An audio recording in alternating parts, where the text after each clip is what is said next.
akan belajar mengenai menghadirkan sholat dan zikir dalam kehidupan kita.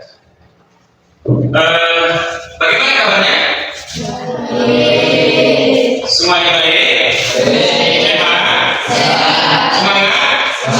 Fokus?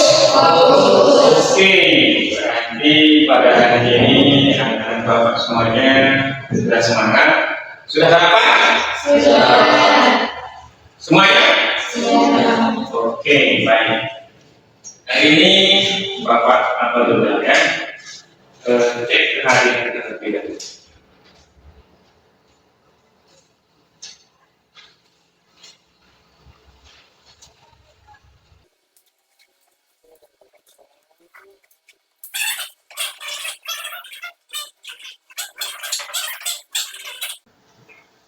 Masih semangat? Kok nggak semangat lagi? Kita tepuk semangat dulu lah ya. Boleh? Oke. Bisa? Bisa. Tepuk satu. Semangat. Kita ulangi lagi biar lebih fokus dan semangat. Tepuk satu. Tepuk dua. Tepuk tiga. Oke, berarti masih fokus ya. Oke, pada dulu kita mulai pelajaran. Sebelum kita mulai pelajaran kita, kami akan dulu terlebih dahulu pada kami jauh ya untuk memimpin doa. Silakan. Belum bisa mengikuti pembelajaran pada pagi hari ini, marilah kita berdoa bersama-sama terlebih dahulu. Berdoa dimulai.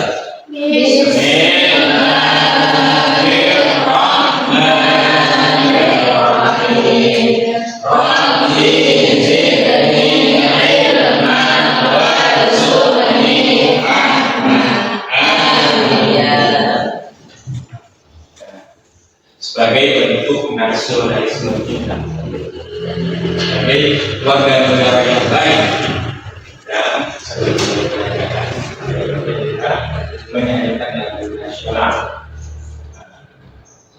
Biasa kita nyanyi Garuda Pancasila. Bisa semua kan?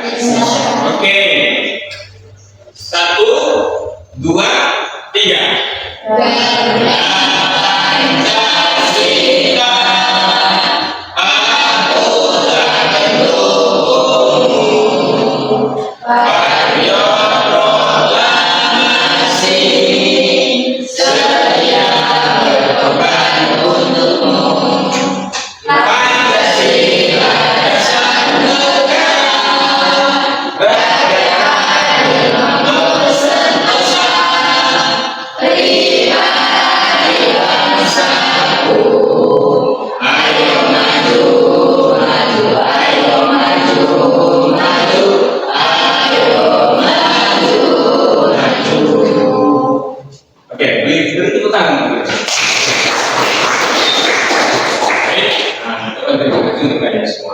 Jadi minggu lalu kita telah belajar masalah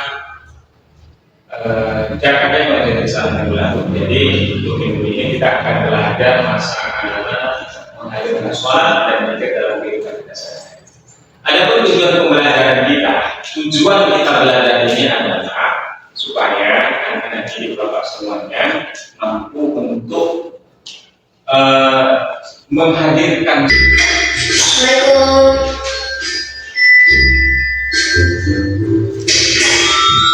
Astagfirullah. Namun sholat subuh belum.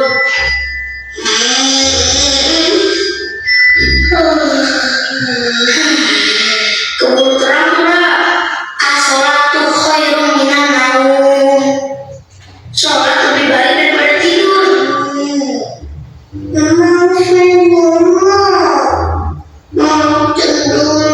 kok.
Ayo jangan bercanda.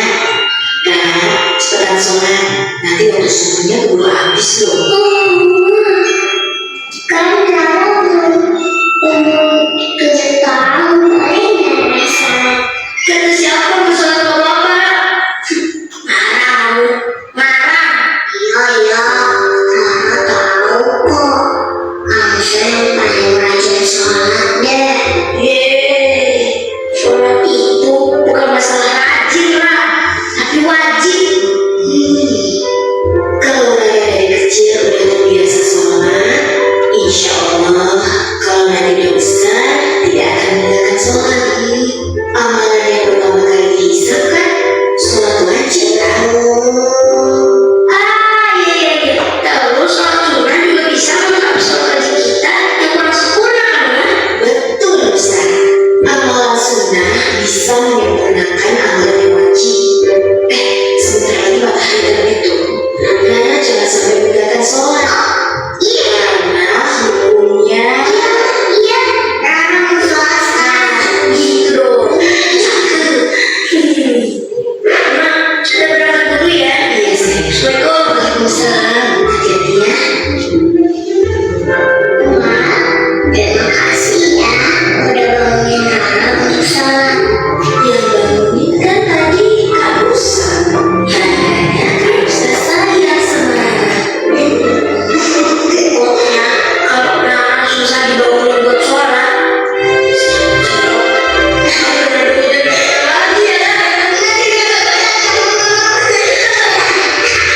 Iya, Rara sholat.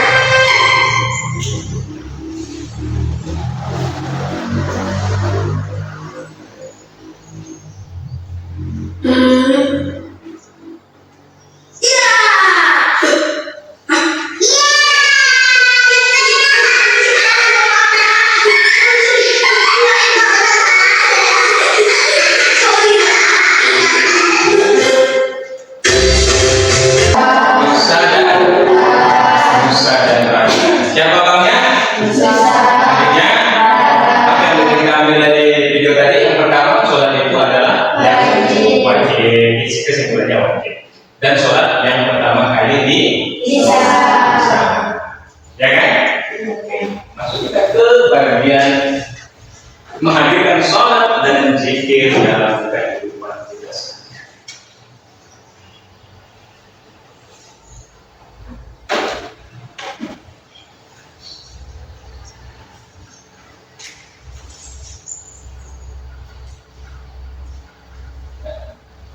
Nah, ini yang Bapak banyak pertama. Tujuan kita belajar itu yang pertama adalah memahami pengertian sholat dan zikir. Yang di belakang apa? Memahami pengertian sholat dan zikir. Lalu yang kedua, menjelaskan hikmah sholat dan zikir. Yang ketiga, mencerminkan keistiqomahan dalam sholat dan zikir. Dan yang keempat, mengamalkan sholat dan zikir dalam kehidupan sehari-hari. Oke, kita lanjut. Pengertian sholat. Sholat adalah ibadah wajib yang terdiri dari ucapan dan perbuatan yang dimulai dengan takbir dan diakhiri dengan salam serta dilakukan dengan syarat dan rukun tertentu. Ada syarat dan ada rukun tertentu. Syarat dan rukunnya harus kita pahami. Orang yang wajib sholat itu pertama adalah Islam, balik dan berakal. Orang yang tidak Islam tidak wajib baginya sholat karena dia bukan Islam. Lalu yang kedua, balik. Orang yang belum balik belum wajib sholat. Belum wajib sholat. Jadi kalau orang yang sudah balik berarti wajib sholat. Lalu yang ketiga, orang yang berakal. Orang yang tidak berakal tidak wajib sholat. Siapa yang orang tidak berakal? Orang Gila. orang yang gila. Jadi kalau ada orang yang nggak sholat berarti Gila. gila. Sepakat? Kalau ada orang yang tidak sholat berarti Gila. kita pada kawan-kawan kita belajar balik Islam dia balik, dia juga kenapa berakal, sekolah juga dia, tetapi dia tidak sholat berarti dia Gila. ada di sini orang gila, ada semua berakal, semua sholat.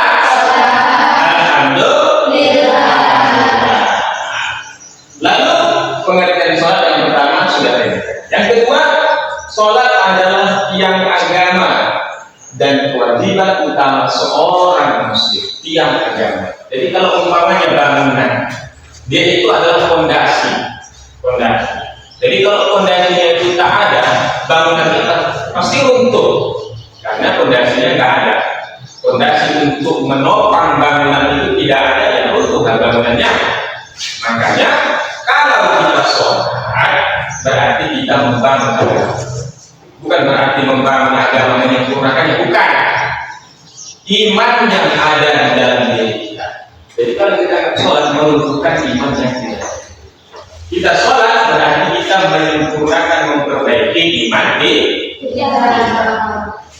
Jadi kalau orang yang sholat itu adalah orang yang memperbaiki iman, bukan berarti memperbaiki agama, bukan. Agama itu sudah sempurna, itu hanya sebatas bahasa biasa.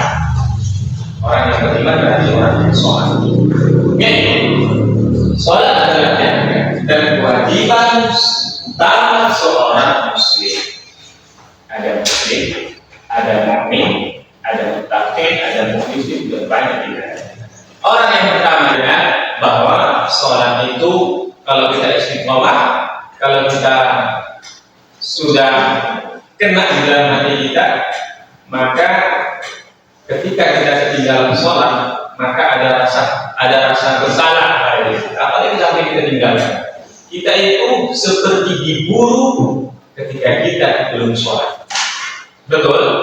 Kalau kalian sudah sholat 5 waktu sehari semalam, ketika nanti mau udah ada dulu, Allahu Akbar, Umar, la ilaha illallah, sampai komat, kita masih di jalan, pasti kita kebut terus. Hati kita itu seperti ada yang memburu, seperti ada yang sholat. Tapi ketika kita setelah selesai sholat, ada rasa tenang yang tidak bisa digambarkan, luar biasa. Pertama, karena kita telah menyelesaikan kewajiban kita, wajib bagi kita sholat. Yang kedua, sholat itu dapat menenangkan, seperti yang kita katakan. Makanya orang yang setelah selesai sholat itu tenang hatinya, karena setelah selesai kewajibannya juga dapat kesehatannya. Karena setelah selesai kewajibannya juga dapat kesehatannya, juga dia dapat tenang. Saya pikir itu saja. Ada pertanyaan lagi? Kenapa sholat itu berbeda dengan akhlak? Sudah Bapak jelaskan juga, mungkin Bapak paham. Jadi sholat itu berkaitan dengan akhlak. Tujuan pertama Nabi Muhammad dilahirkan di dunia ini adalah, ada yang terbarisnya?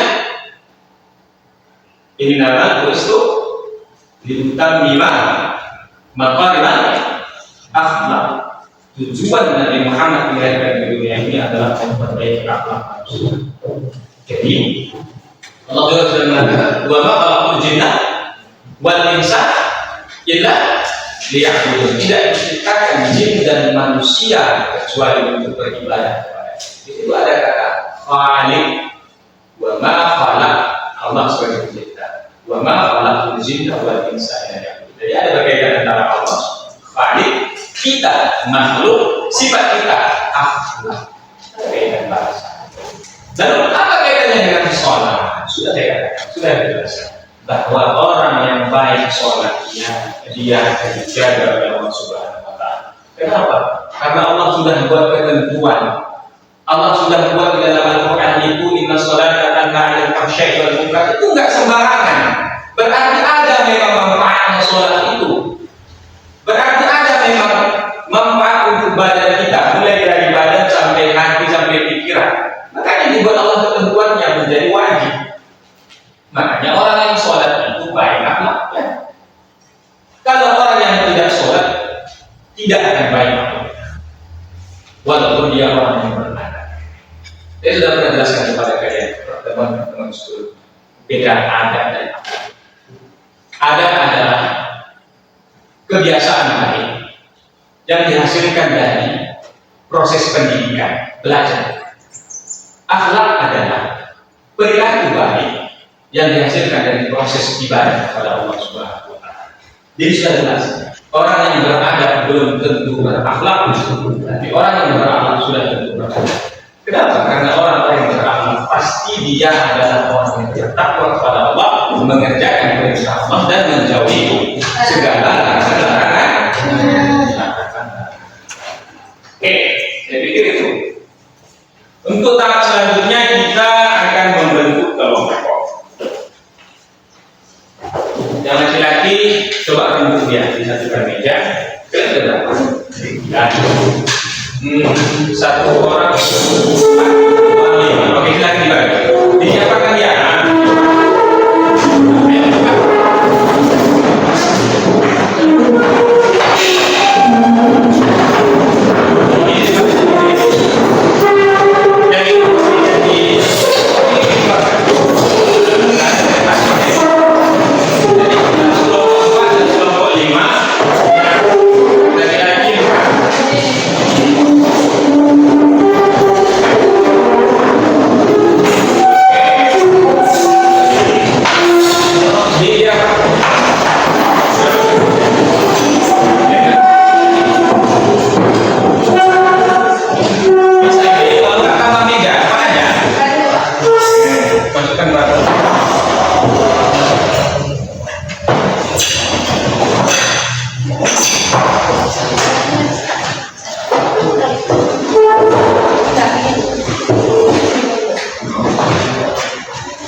Siapa yang bacakan?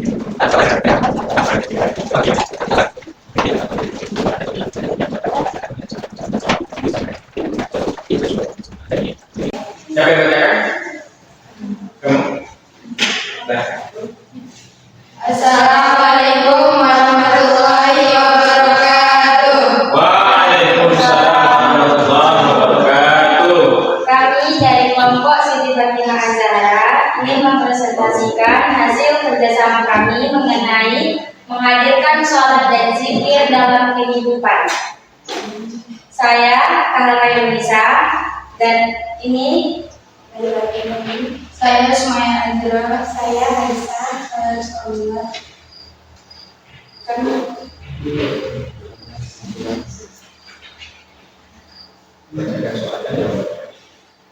Apa yang dimaksud dengan sholat dan zikir? Sholat dan zikir adalah ibadah utama yang mendekatkan kita kepada Allah Subhanahu wa Ta'ala serta menjadikan hidup lebih tenang dan penuh keberkahan. Soal yang kedua,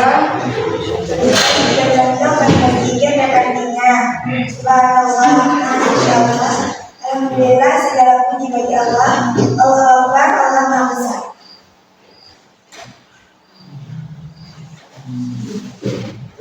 setelah sholat, beberapa temanku langsung bermain dan berzikir terlebih dahulu. Menurut pendapatku, bagaimana sebaiknya kamu dibagi Allah? Menegurnya, lalu mengajarnya dengan lemah lembut dan mengajari berzikir.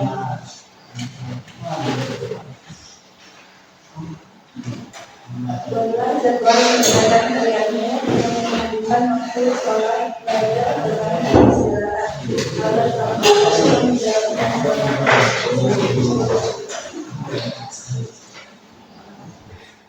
Jam 4.30 melaksanakan sholat subuh berjamaah. 7.30 berangkat sekolah atau mengaji. 10.30 bermain. 11 terus beristirahat. 12 berjamaah. 12.30. Sekian presentasi dari kami. Cukup, lebih dan kurangnya kami mohon maaf. Wassalamualaikum warahmatullahi wabarakatuh.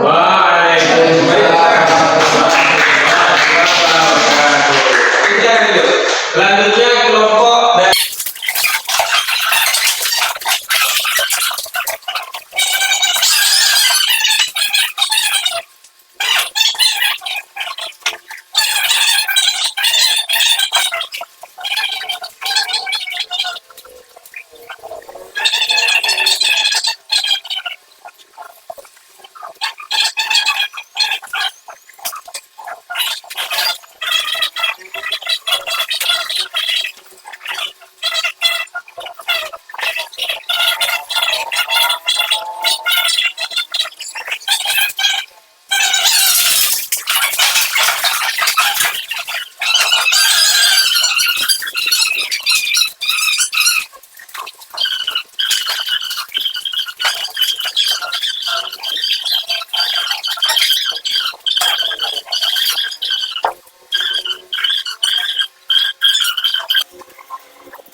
baik, setelah saya perhatikan semua jawaban tadi ya,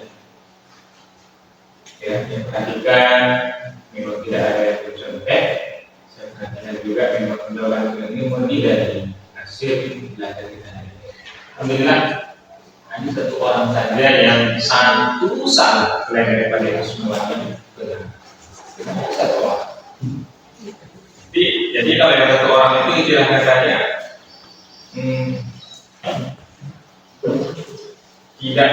tidak terlalu berpengaruh dengan rata-rata. Saya pikir dia juga sudah bisa dapat nilai tinggi karena sebenarnya nilai itu semuanya alhamdulillah. Oke, boleh tepuk tangan untuk kita semua. Nah, pembelajaran hari ini saya pikir cukup sampai di sini. Terima kasih atas segala perhatiannya. Saya pikir juga kita semuanya sudah paham, sudah mengerti. Jadi harapan Bapak untuk kalian semuanya, jangan pernah tinggalkan sholat. Karena sholat akan membentuk diri kita menjadi pribadi yang berakhlak mulia, dekat dengan Allah, jauh dari masalah, mendapat pahala yang banyak, dan insya Allah akan didapatkan di surga. Amin ya Rabbal Alamin. Oke. Jadi ada saya pimpin doa setelah selesai belajar. Tahu bisa.